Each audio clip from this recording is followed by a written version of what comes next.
Andrew Berry has been telling you. Now, last week, this is about a 2-week program. And so what we're going to do is we're going to say this. Andrew Berry, we can't play the audio, right?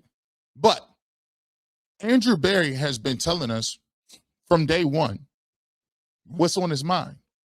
The Cleveland Browns continue to tell you what's on their minds, and people just disregard it. Now, it's okay. If your opinion of a certain pecking order at quarterback, or your opinion on what the Browns should do at quarterback, have at it. That is your opinion. You are entitled to it. That's what makes sports talk great.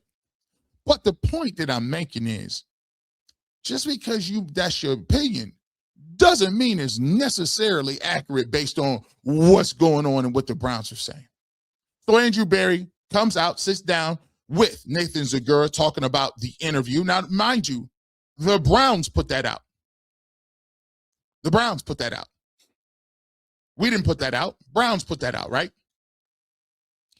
In the video, it shows Shedeur Sanders talking to Todd Monken. Now, before, we had people refuting that. Oh, the Ravens didn't want him. The Ravens, no team wanted him. And then Todd Monken says, I don't necessarily believe that. I don't necessarily believe. Okay, you don't necessarily believe him. Okay, that's cool.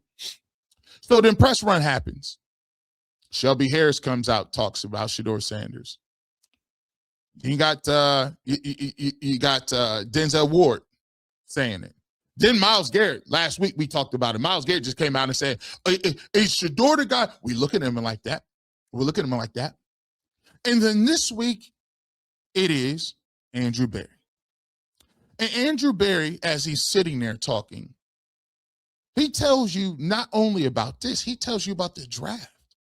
They asked him, like, so what is the ideology, that you have with, coaches, and what's the philosophy on what they see in the player based on what you seen in the player?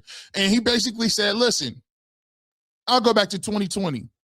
Our whole goal in 2020 was to put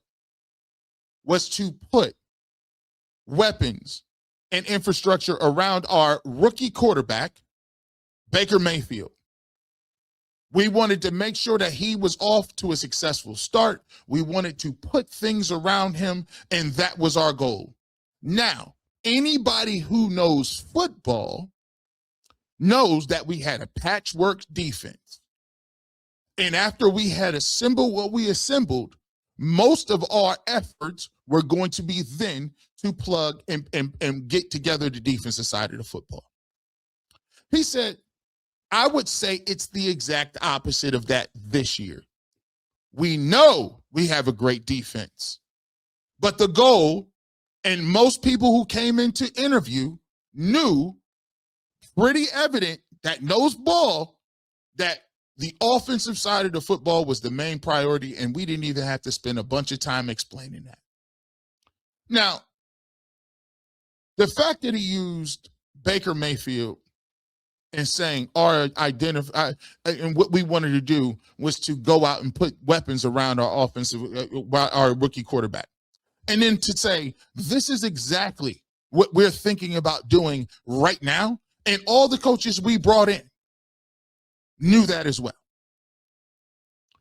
I don't know what better way to break it down to you.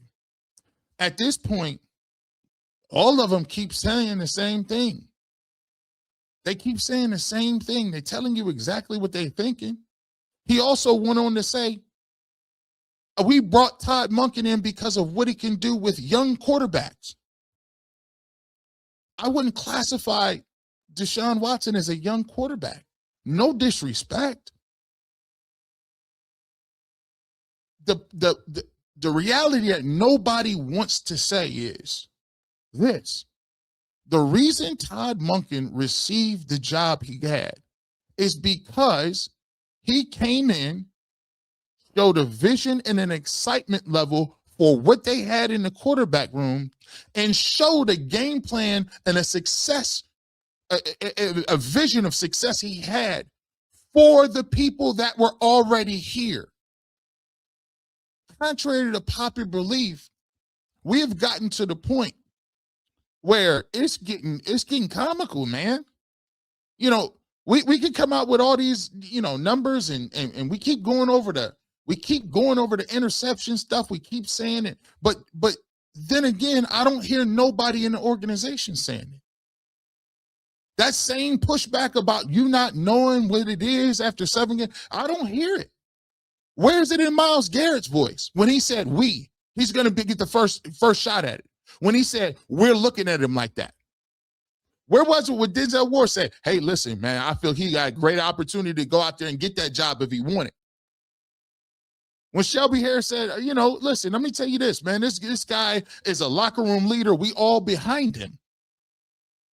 When Andrew Berry comes out and said, you remember in 2020 how we gave Baker Mayfield some weapons? Well, that's what we're trying to do right now. You see, to me, this whole thing, it's a difference between what you think and the Browns think. It's a difference between what you think and what the Browns are doing.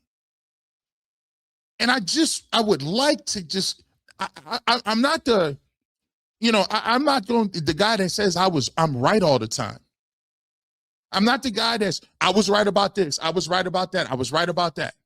Let me just tell you, I'm batting kind of high. When people were saying that Andrew Berry was leaving, and I said, Andrew Berry probably going to be here. Everybody, I don't see that until it happened.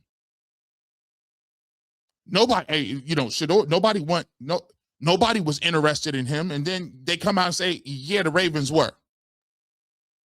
I don't see that. The quarterback competition, I don't understand how people be jumping up and down when you was telling us Kenny Pickett and Dylan Gabriel was good. How is it that you that confident today? By the way, I called 3 years ago, I told you Joe Flacco was going to throw for 300 yards a game when he did it. But when he came back, I said, not in this offense, not with this playbook. This playbook nasty work. Then they traded him. My thing is this. We can agree to disagree if we just talk individually, but the reality, there can't be one Browns fan, not one Browns fan that truly understands the game of football who would honestly, at this point, think about is your level of energy that bad because you're caught in a war of words with a fan base? Is it that bad that you would actually intellectually say, I'd rather have Marcus Mariota, Mitch Trubisky, Jameis Winston, Malik Willis, Mac Jones, because I find it funny. All of these, I can go back and I could pull clip after clip after clip after clip, and take after take and take after take, and article after article after article. I've been on these shows. I've been there. Everybody was here when Jameis Winston was throwing picks. Everybody was here when Bailey Zappi was on the team. Everybody was here when we would play Mac Jones and they said he was terrible. Now all of a sudden Daniel Jones is good? Mac Jones, Malik Willis played less than Shedeur Sanders. No stats, nothing. They ain't do nothing in college at Liberty. You know he ain't that good. But we've fallen into this thing where I've never seen people not sit back and just analyze it.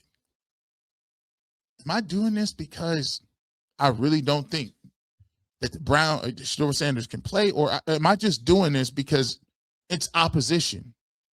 Because I want to be right. It's the opposition. Like the same people that are now talking about Deshaun Watson all said he should be gone and banished from the room. He shouldn't even be on the team. This ain't like 6 months ago. This is like 2 weeks ago. But now Deshaun Watson is viable. The same people, I don't understand. It's like people are swimming. The same people that said and wrote articles and said that Dylan Gabriel was good now want Dylan Gabriel cut. I'll get rid of him. Well, didn't you just say, didn't y'all write? You told me he was ready to go. You said you seen it, right? I don't know, bro. You could say, G. Bush, I know you've been, I know you may disagree with me about whether or not Shedeur Sanders can play. But there's one thing you cannot disagree with me that's solid. I've been saying that since prior to the draft. I'm the only person that you can look at and say, I've been consistent. I've been consistent on who I think can play and why.